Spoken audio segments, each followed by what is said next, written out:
All right, well, I want to talk about something that I learned this weekend. Um,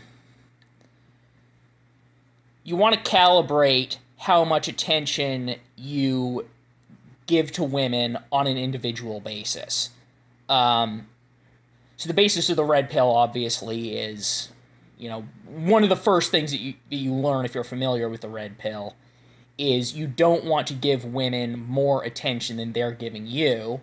And, it's just engaging in reciprocal relationships essentially.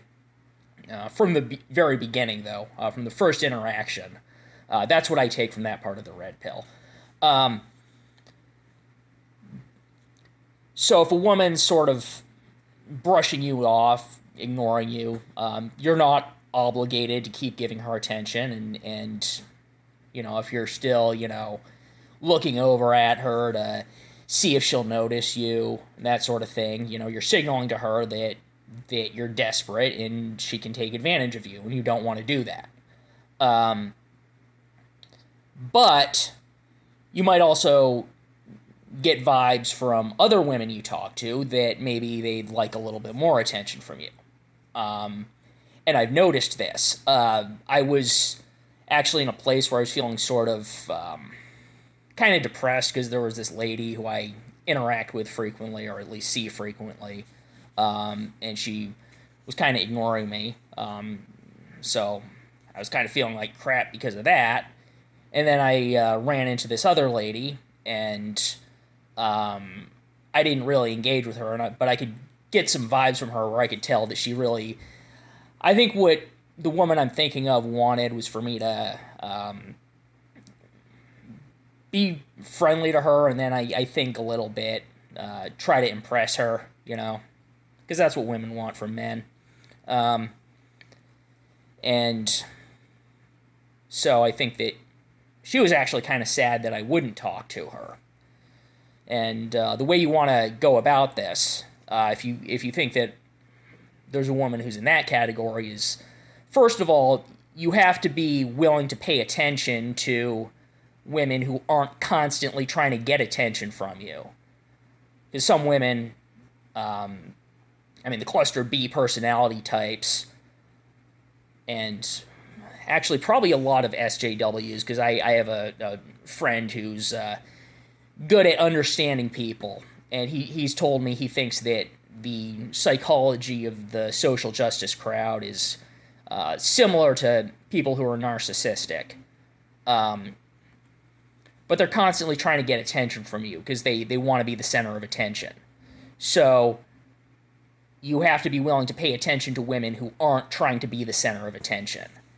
And then you want to pay attention to vibes. And I actually did a short a little while ago where I was talking about how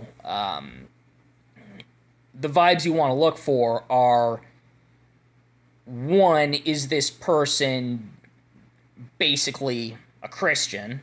And by the way, I'm not even a Christian. The core of my beliefs are secular, but I do recognize that from an anthropological standpoint, Christianity is the moral foundation of the West. So, um,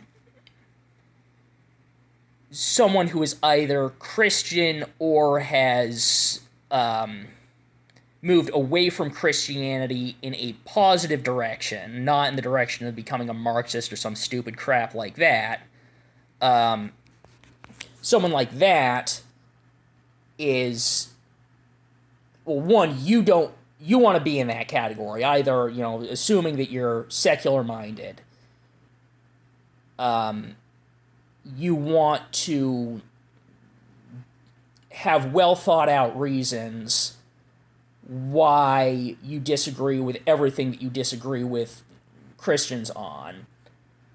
And those reasons should be rooted in trying to aim towards something that's more positive than Christianity. So, and then you want to look for people who seem like they're living their lives in a way that also reflects values along those lines, or people who are just Christian. Um, and that will I think that that is the right way to try to read vibes from people. And, anybody who has any understanding of healthy relationships will tell you that you need to pay attention to vibes. But you should be paying attention to the right vibes and not, if your basic ideas about what human relationships should be are wrong, then the vibes you get from people are going to be distorted, and they're not going to give you the information that you need about whether or not you should trust them. So that's the first place to start. So the first place to start is pay attention to women who aren't trying to be the center of attention. And then the next step is be able to read the vibes correctly. And then if you sense that she's a good person and she wants you to, or not, at least not a completely horrible person, and she wants you to give her a little bit more attention, then give her a little bit more attention. So that's the lesson I learned, and hopefully other people can benefit from this as well.